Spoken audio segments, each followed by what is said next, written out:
I'm Reverend Lawrence Adele Seafood with Cities of Hope Ministry here at All Points TV and Omni Orbis Church.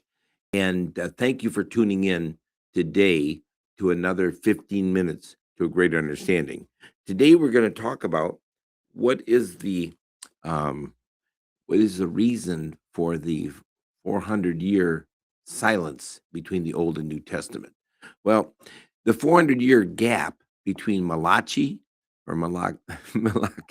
and the Old Testament book and the arrival of John the Baptist is known as the intertestamental period, or 400 silent years.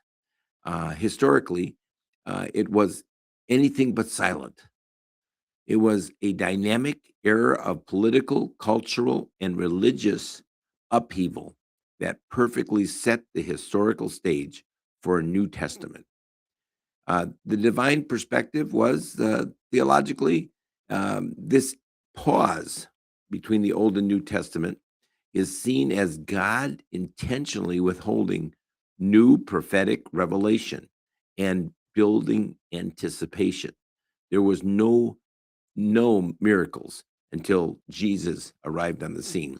It was a period of waiting where no prophet spoke, adding massive emphasis to the monumental arrival of the Messiah, Jesus Christ. Historically and cultural transformation. During this time, the geopolitical landscape of the Bible and time shifted dramatically, preparing the world for the spread of Christianity. You see, they were waiting for the spread of Christianity. The rise of Greek culture. Alexander the Great conquered the region, making Greek the universal language, Koine Greek. This latter allowed the gospel to be communicated across diverse nations using one common tongue. And that was done with the Koine Greek.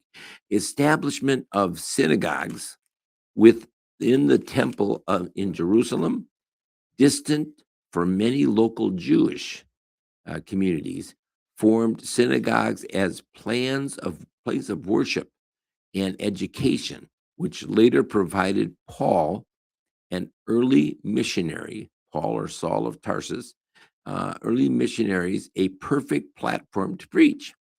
Roman infrastructure also. Rome took control of the region, establishing the Pax Roma, Roman peace, and constructing vast road networks from one area to the other, from east to west. This drastically reduced travel times and made missionary journeys possible. Now, religious and political shifts, foreign oppression also caused. The Jewish people suffered under the various oppressive rulers, including a time when the selective king Antiochus the fourth desecrated the Jewish temple, and rise of Jewish sect. Now, groups of like the Pharisees, Sadducees, and essence emerged during this time as they tried to figure out how to maintain their religious purity in a deeply pagan world. There was pantheism and many gods. This intense environment fueled a passionate, widespread longing for a promised Messiah who would rescue Israel. Well, to dive deeper into this historical timeline or theological meaning of this era, you can explore detailed breakdowns in this and that was caused. This where What were the 400 years of silence? Well, the 400 years of silence refers to the time between the Old Testament and the New Testament, and during which, so far as we know, present day, God did not speak. God didn't speak for 400 years. No scriptures was written. The 400 years of silence began with the warning that closed the Old Testament. Behold, I am going to send you Elijah, the prophet, before the coming of the great and terrible day of the Lord. He will restore the hearts of the fathers to their children, and the hearts of the children to their fathers, so that I will not come and smite the land with a curse. And that's Malachi 4, 5, and 6. And end with the coming of John the Baptist, the Messiah's forerunner, which was also Jesus' cousin. And at the time of Malachi's warning, about 430 BC, the Jews had returned to Israel from the Babylonian captivity as merchants, not shepherds. The Medo-Persian Empire still ruled Israel, and the temple had been rebuilt. Both the law and the priesthood of Aaron's line had been restored, and the Jews had given up their worship of idols. Nevertheless, Malachi's warning was not without cause, ladies and gentlemen. The Jewish people were mistreating their wives, marrying pagans, and not tithing. All those are important things to not cause the church to grow. And the priests were neglecting the temple and not teaching the people the ways of God. In short, the Jews were not honoring God. In 333 BC, Israel fell to the Greeks. And in 323 BC, it fell to the Egyptians. The Jews generally were treated well throughout those reigns, and they adopted the Greek language and many of Greek customs and manners. And in Egypt, the Old Testament was translated into Greek. That translation, the Septuagint, came into widespread use and is quoted frequently in the New Testament.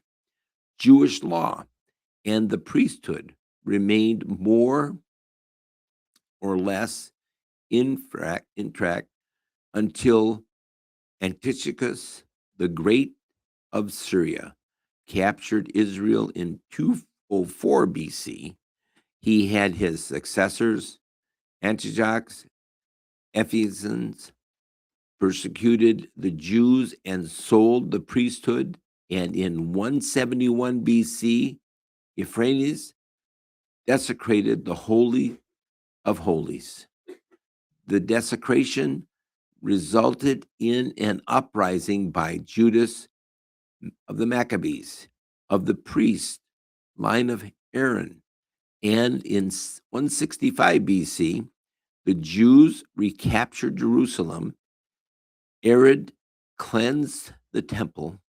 However, fighting continued between the Jews and the Syrians until the Romans gained control of Israel in 63 BC, at which time Pompey walked into the Holy of Holies, once again shocking and embittering the Jews. In 47 BC, Caesar installed Amphitheater and descendants of Esau as procurators of Judea, and Antiparch subsequently appointed his two sons as kings over Galilee and Judea as it split.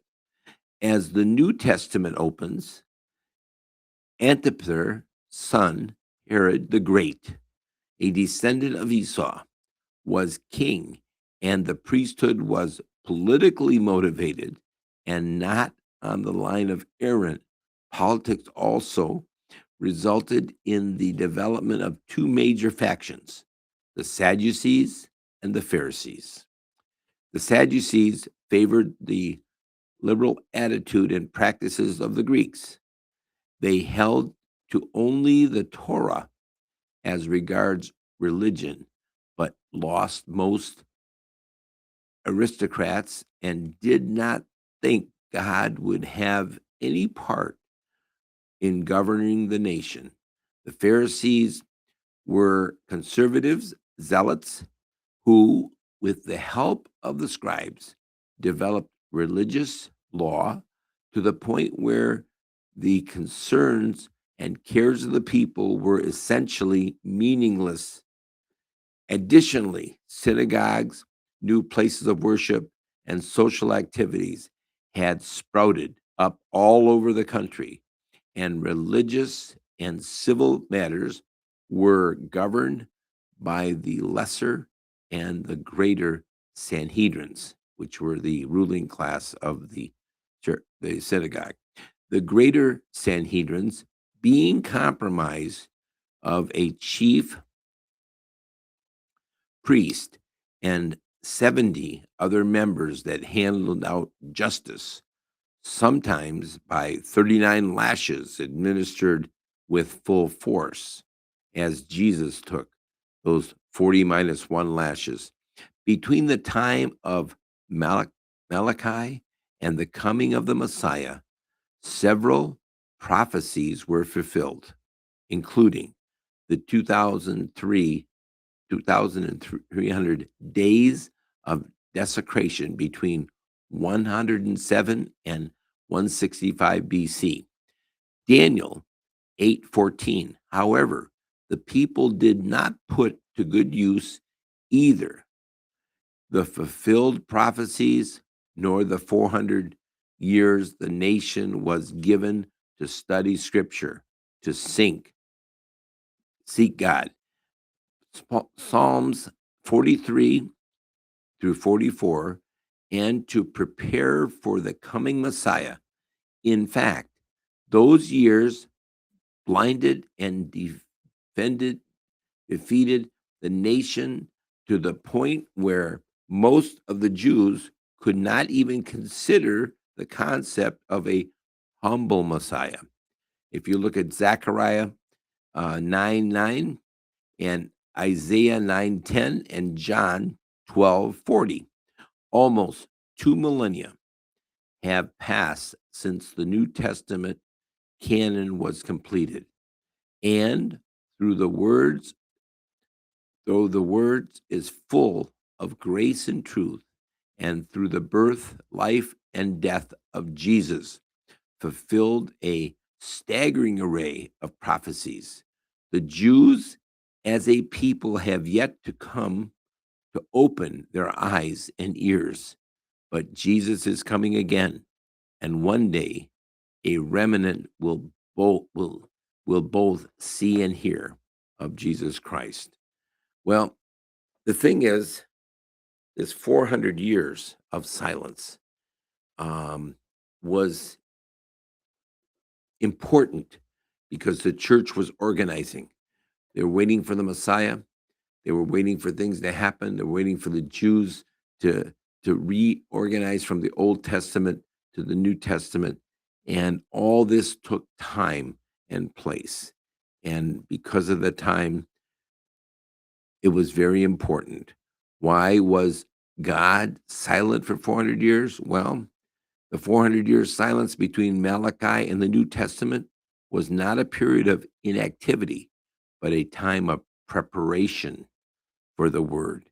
It was designed to build anticipation for the Messiah, Jesus Christ, allow for the precise sovereign orchestration of global events like the rise of Rome, the Greek language, and to highlight the inadequacy of human effort, making the arrival of Jesus more impactful.